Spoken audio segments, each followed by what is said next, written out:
I'm in a hotel room, so excuse my new background. Are video games the future of narrative entertainment? Well, this is very possible. Film and TV, which was once king, is really starting to lead into the existing intellectual property that exists, particularly within the gaming space, and they're investing a lot into it. And this is with good reason, right? Something that is proven to do well in another medium. This could be comics, novels, games, whatever it is. They're typically good candidates for taking it to the big screen. Now, the mainstream didn't always take gaming intellectual properties super seriously outside of the gaming medium. But now with recent successes, we see that video game IPs are going a lot more mainstream today. And the mainstream is going to video games. So much so enthralling about the gaming space and the intellectual properties that exist there. We're going to be talking a little bit about that today, but before we get into it, I'm Brandon Chen. I'm an author of novels, manga, webtoons, and games. And today's video is going to be sponsored by my partners at Dorian, who is actually an interactive story platform. They allow people to create games and make money off of them without having to code. And also they allow for players to play games for free, so they don't have to pay. But more on Dorian later. Right now, video games are an amazing place for narrative entertainment. But here's why I think it's going to be the future. Gaming is for everyone. So gaming used to feel like this really niche thing, like only gamers would play games, right? But now there are currently over 3 billion people in this world who play video games right now. And that number is only expected to rise over the coming years. And do you understand how big the games market is?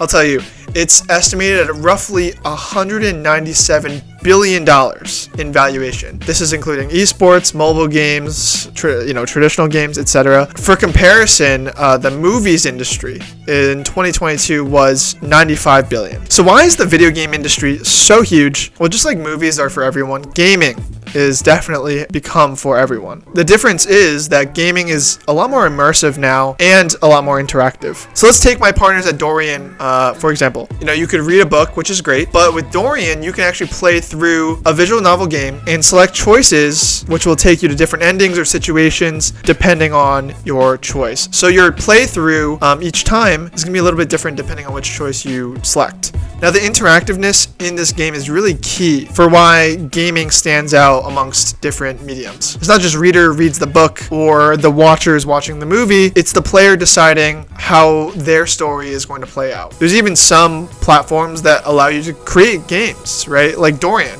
for example, lets creators make their own games on the platform without any coding experience. You can monetize your own games, stream them directly on the platform, and much more. You can also make your games in like an hour, which is kind of crazy. So if you're interested in adding narrative designer to your LinkedIn, now's your chance to do it. Link to Dorian is in my description. So we just talked about how gaming was for everyone, but let's talk about how narrative storytelling has only improved over the years. For some AAA games, narrative storytelling and visuals rival that of literal movies. They even use some of the technology that is used in a lot of the movies that you watch, like Marvel, Avatar, etc. A lot of them are using motion capture and other crazy things for these games now. Now, I'm not saying that narrative was terrible in previous generations. I'm not saying that. I mean, it used to be really basic in comparison to today. But now games have the ability to match film and television on their visuals and really add that layer of interactivity to make players feel like they're playing through almost like a movie or TV show to really take things to the next level from a narrative perspective. And it makes sense why they do so well, right? After all, a game like The Last of Us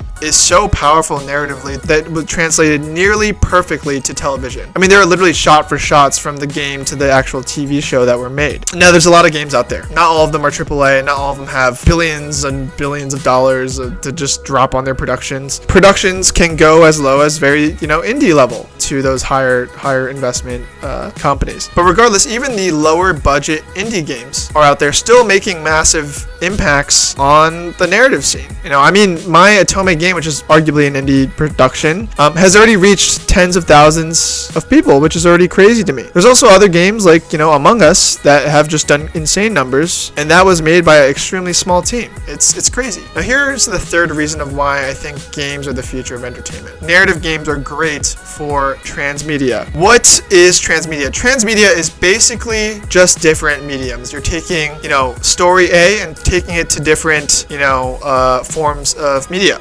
So Angry Birds, you take that from a game and you make it a movie, then you're taking that IP and taking it across different forms of media. So with the Harry Potter franchise, turning into a video game, it's the same thing. League of Legends going to film with the Arcane. Assassin's Creed and World of Warcraft also going to film and TV. That's all transmedia. Now, my plan with the intellectual property that I actually have on Dorian is actually with hopes that it might go to transmedia. Like, I'm hoping that it will get picked up for an anime or something. That'd be so cool. That would really be the dream. But yeah, if you have a strong following for a game and you have the numbers to back it, lots of producers from a lot of different forms of media are looking to adapt games and intellectual property that exist in that space into their respective mediums. It's really a no-brainer for producers to invest money in narrative IP that are doing well. Now finally, 4, I think that the future taste of newer generations is particularly interesting. Young people drive the taste of the entertainment space all the time. And I think that the future taste of the younger generations is going to lean pretty heavily on interactive entertainment. I think it's really hard for kids to just sit still these days. It feels like everyone has ADHD, TikTok and all these social media platforms have really eradicated our attention spans. I can't even imagine kids sitting and reading a book, sitting through an entire TV episode. It's really sad to say that, but as the years go by and as, things are becoming more attention grabbing, I think this is becoming more and more true. And games, which are ultimately interactive forms of entertainment, have the ability to hook and grab young people and immerse them in a world so it constantly feels like they're being stimulated, their brains, boom, boom, boom, boom. So instead of watching movies or reading books, I think over the next few decades, more people are going to be playing games instead of doing those things. And the reason I'm saying instead is because if you're playing a game, sure, you could also be reading books, but ultimately there's an opportunity cost into doing both of those things. You can either read a book or you can play a game in the moment, right? It's tough to do both. You can, but someone's probably going to either be playing a game or reading a book, right? And if they have an hour of free time. Anyway, that's just my thoughts. I do know people who like to sit there at the end of their workday and just mindlessly ingest content as well. So I'm sure that movies and books are still going to exist. Don't worry. I just think that games are going to become more relevant. Anyway, thank you guys so much for watching today's TED Talk. Subscribe if you're interested in more educational content about the entertainment industry. And consider checking out Dorian. The link is in the description. If you're interested in creating your own games or playing some games, it's free. So yeah, and subscribe. I'll catch you guys in next week's video. Peace.